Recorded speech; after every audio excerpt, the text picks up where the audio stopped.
So yan na nga guys, di kita uli na ngayon yan. Kaya kita dito akong trabaho mga idol. So medyo nakatagay-tagay kita dyan ng gutila. So yan na nga guys, bibiyahe na ako. Kaya hinahabol ko dyan yung aking pare. Kasi magkasama kami nun. Nakabike lang kasi siya. Abangan nyo na lang mga idol. Susunod na mangyayari. Oh, bilis oh. Pinabilisan ko na dyan kasi baka naman mawala yung pare ko. Kasi minsan nagtagay kami nun, nawala. So nandito na pala tayo sa highway mga idol oh. Ayan na nga yung pare ko, nakita ko na. So akin lang yan, susundan ko lahat yan. Pag sisinunuran ko lahat yan mga idol. Susundan ko lang yan hanggat dun sa may Binloy. Kasi magkakape pa kami niyan.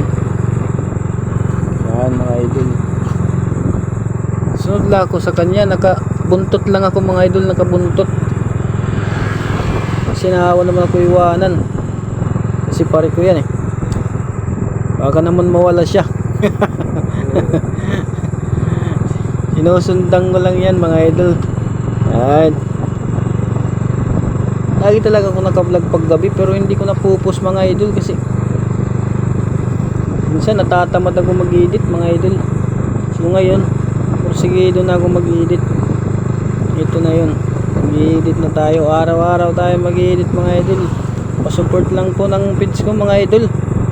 Pa-follow, like and share po mga idol.